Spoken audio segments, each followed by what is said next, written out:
Are you ready to take your message, your business, and your life to the next level? Want to learn from someone with more than a decade of experience, training tens of thousands of people from all around the world? Hi, Cliff. This is Pauline from Auckland, New Zealand. John from Calgary, Alberta. Amy Porterfield. Michael Hyatt. Dan here from Dunedin, New Zealand. Ray Edwards. Mark Mason. Mike Stelzner. Pat from Smart Passive Income. It's Darren from Melbourne, Australia. Now is the time to live the life of your dreams and do the work you feel most called to do in the world. Welcome to the Cliff Ravenscraft Show. Here's your host, Cliff Ravenscraft. That's right, my friends. Welcome back to another episode of the Cliff Ravenscraft Show. I hope to bring to you some encouragement to your week with some hope that you can bring incredible value to the world around you in spite of,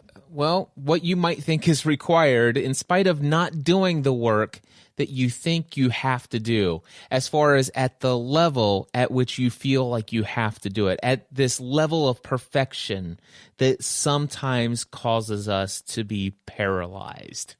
You know, I was having a conversation with a member of the Next Level Mastermind, and he was sharing that he hadn't recorded any content for his own podcast in several weeks.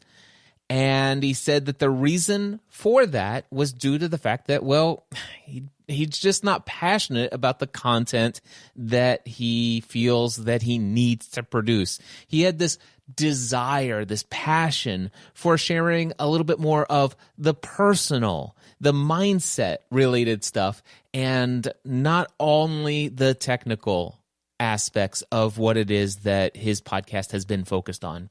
Now, as you can imagine, this is something that spoke to me because I've dealt with this over the years multiple different times about wanting to kind of change things up, make things a little bit more personal, and talk about things that are of great passion on my mind and in my heart. And well, it's been a journey. There's no doubt in my mind that for me personally, I've come to the place where I always want to create content. I always have things that I want to share. I always have things that I want to say to you guys. But I have found myself at times when it's scheduled for me to record even my own podcast, this particular podcast, where I don't feel like what I have on my heart is up to the standard for which I feel like this show, quote unquote, should be.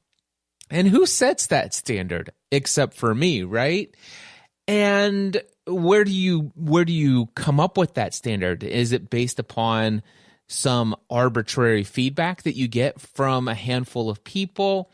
Is it feedback that you get from your own responses that you get when you publish episodes? Is it your own judging yourself and the work that you do and the content that you create and the level of quality of each piece of content in comparison to those others out there who are creating content? And by the way, I'm talking to myself. I'm always asking myself, I'm evaluating. Do I sometimes feel like what I'm putting out is not as good as maybe what somebody else is doing? And by the way, this is okay. I'm actually kind of messing around in my head some conversations that I've had with multiple different people. So it reminds me of a conversation I had with somebody that I did a one-on-one mentoring session with. This is somebody who had been working for months to create an online course.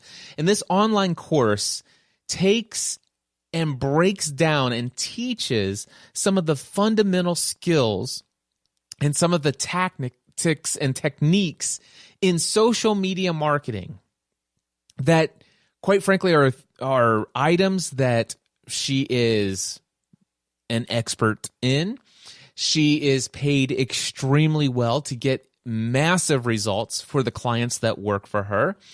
And the insights in this course are certainly valuable. Without any question of the doubt, any question of doubt, if somebody were to purchase that course and consume that information, it could help them see a significant difference in the response to their social media practices, if you will. However, when I asked her, I said, how well has that course sold? The answer is, well, not well, because I haven't marketed it yet. And this is a course that's been complete for quite some time, and yet nothing has been done to market it. And when asked why, the question is, well, I just don't think it's good enough. And when I ask, what is good enough, and what are you comparing this to? Seriously, is it good enough to what was in existence from you before, because you didn't have anything before and now you have a completed product? Why not sell this? There are people out there who could be benefiting from this right now, but they're not, because, well, you're afraid that somebody might judge you for the fact that this isn't as good as some of the other people's materials. Now, this isn't just this one client. This is something that I personally have dealt with. This is something that I have worked with hundreds of other people.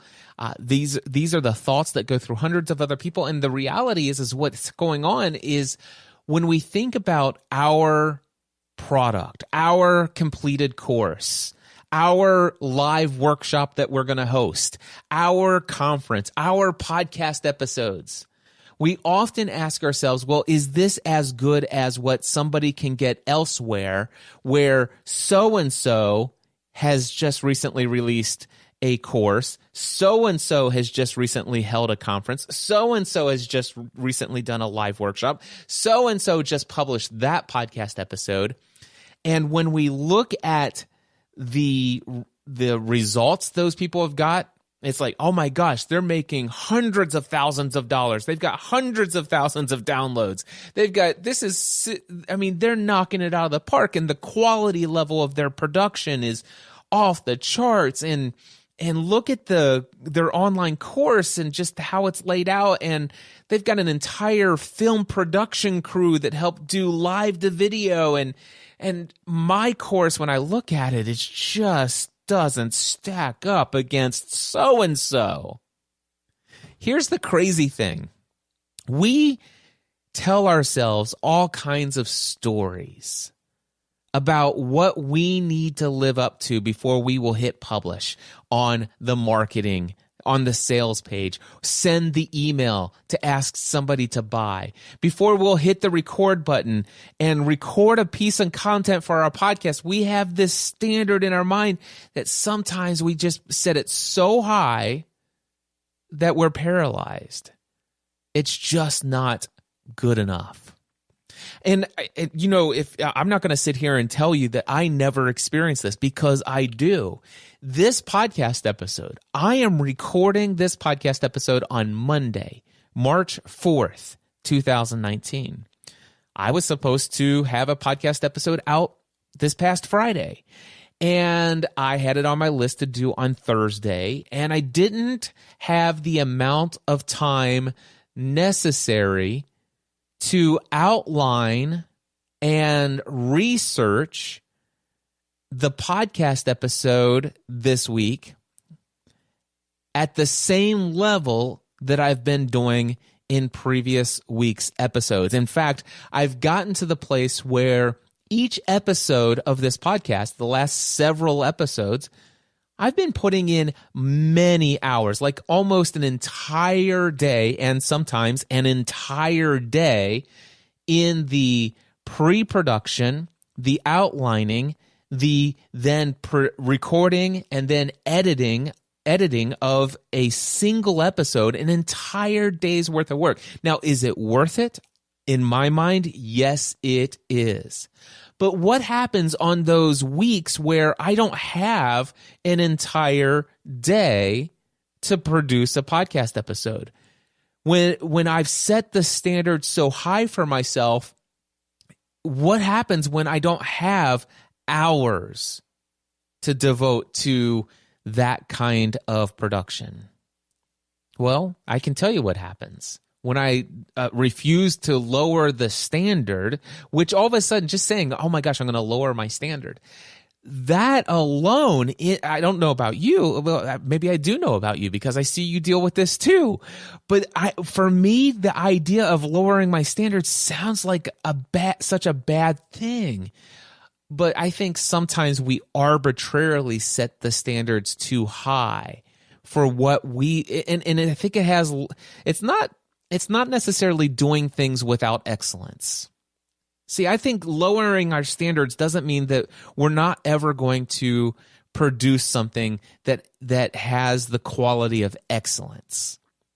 Sometimes, though, I think we have set our standards so high that it's not necessarily excellence that we're going after, it's perfection that we're going after. Everything has to be perfectly adhering to this standard, and if it doesn't adhere to this standard that I believe is, and here's the thing, it's a belief about what is necessary to bring value to the audience. See, I believe that I can still hold an extremely high standard of excellence to this podcast episode number 589, without a ton of pre-show preparation, without outlining an entire 5 key elements to achieving this outcome and overcoming this limiting belief, and it's this well thought out.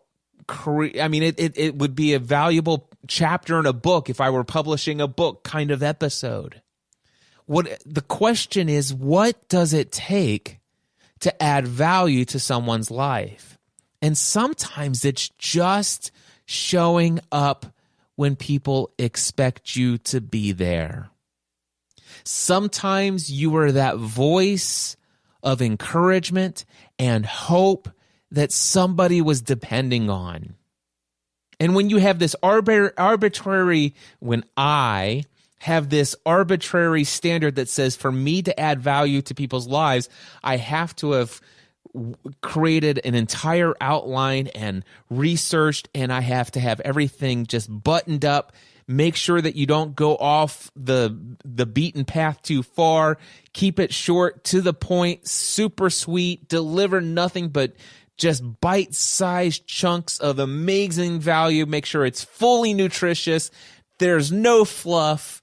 Just deliver the facts and deliver it well with perfection, and that's how you add value to people's lives. And then I ask myself, well, how much of that is really adding value to people's lives beyond what I would typically do if I just hit record and shared what was on my mind? Now, I agree that there needs to be some sort of destination that I go to when I hit the record button. There needs to be some sort of information that is transferred through an online course. There needs to be some sort of valuable framework that people can learn and then apply from a workshop experience. There needs to be value. But the question is what is required for value to be received by the recipient?